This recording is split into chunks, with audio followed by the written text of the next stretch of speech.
Hey friends, in this video we're doodling some pretty little house plants. They're easy and fun and will look great on your sketchbooks, bullet journals, you name it. So let's get started.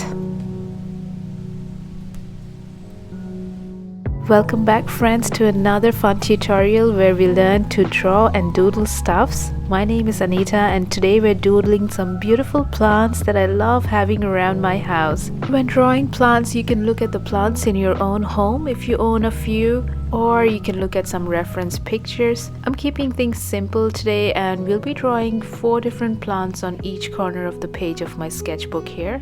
For the supplies that I'm using today, I'm using 2 different kinds of fine liners. The first one has got a bit of a thicker nib and I love the thick bold lines that it makes. Really makes the drawings come to life. And then we've got another fine liner with a thinner nib or a finer nib, and it's great for a little bit of line shading in a few places. I also have a color pencil in a brownish shade and we'll use this to color the pots of our plants. Let's start by drawing a pothos plant. Now before we start drawing, I'll show you my very own pothos plant so we can see the shape of the leaves, what the vines look like. Basically heart-shaped or teardrop-shaped leaves with the pointed part facing away from the stem. And the vines just go and hang all the way down from the side of the pot, and they can get really long sometimes. Okay, back to our sketchbook. I'm gonna start with a bit of a pencil sketch to sort of like map out where the main vines will be and think of where the leaves are spreading out from. So I started with drawing the pot and then I drew 2 long vines, and then I draw all these leaves facing in different directions going all the way down the vines starting from the base of the pot. You'll be able to see clearer once I go in with my pen.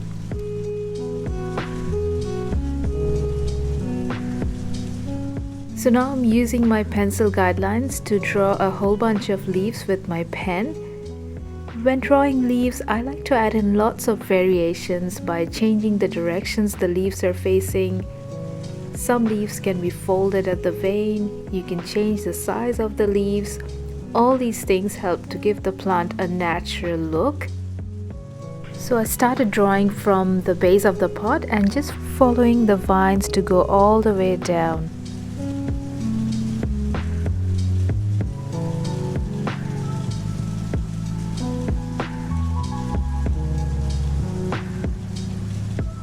And then we draw the pot peeking out from behind our leaves. We can make this into a hanging plant by attaching some ropes or strings to the pot. Now you can barely tell the pot from the leaves, so I thought I'll just loosely color in the pot with some pencil in a brownish shade so the pot looks like a clay pot. Maybe color in one side of the pot a bit darker so it looks like shadows. It's a nice way to make your doodles look a little fancier. Get rid of all the pencil lines in between. Now I'm adding some veining to our leaves.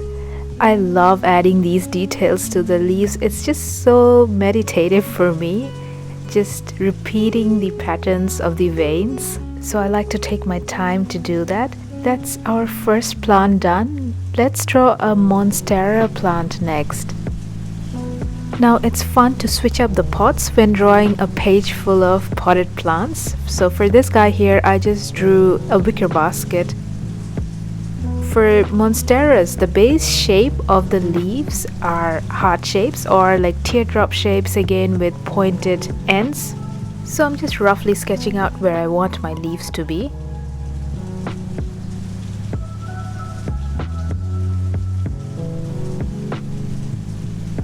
Now monstera leaves have these splits or holes and we want to be able to show these in our drawing, and for that you do these little U shapes on the leaf that are angling towards the center. They don't need to be matching in particular, like they don't need to be symmetrical. Just go as you feel like. So when we go in with our pen, we just draw around the U shapes that we had drawn earlier in pencil, and you get these beautiful monstera leaves.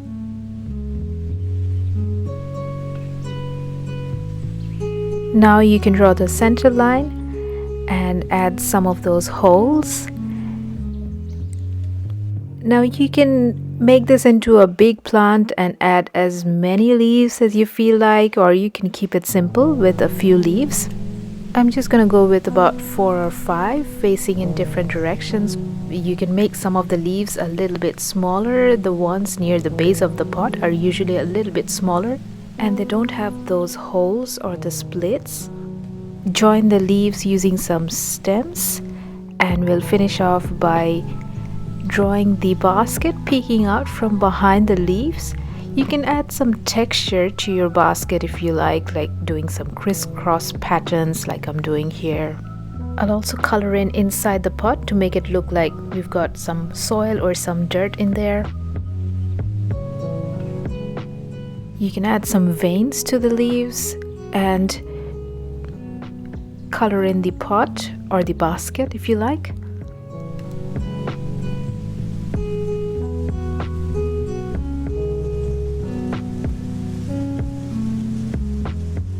Just darkening up some of the areas in our basket, and that's our monstera. Alright, those are our 2 plants so far. Plant number 3 needs no introduction. We're drawing a cactus. It's super simple to draw. You start by drawing the pot. Now as you can see, I added some variation to the pot by adding some legs to it. And for the cactus itself, all you do is you start with an oval and you draw these tiny little, well, again, oval or circular branches coming out of it. Our cactus will need lots of spikes. So for that, what I'll do is I'll draw the rows of lines coming down each of the ovals, and then I add little spikes with little intervals in between. Some more spikes on the top, and then we'll finish off by giving our pot some color. Alright, we are on to our final plant for this video, which is a Pilea plant, or more commonly known as the Chinese money plant. And it's super simple and fun to draw. You start by drawing the pot, and then you draw a whole bunch of circular leaves on top of the pot facing in every direction, and you just join them up using some stems. The leaves of this plant usually have a little dip, and to show that, I'm just drawing these little dots on each of these leaves, and you can see more clearly once I go over in pen. You'll notice that some of the leaves I'm drawing them more circular to show that they're facing towards us, and some are more like narrow ovals to show that we're looking at the leaves from a side.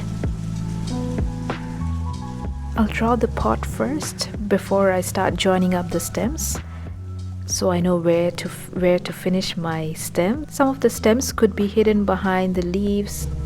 Add those little dots in to show the dips, and for this pot I'm adding some patterns to it. It's always fun to play around with pattern pots. I'm also adding a little bit of line shading to show the concave structure of the leaves, or to sort of represent the dip. Coloring in our pot now and adding a little bit of shading to one side and underneath the leaves, and that's it. Those are our 4 pretty plants. This makes for a great sketchbook filler, especially if you're a plant lover like me. It's fun to be able to draw the plants around your house. I hope you guys give this a try. Thanks for joining me on this tutorial. I'll see you next time.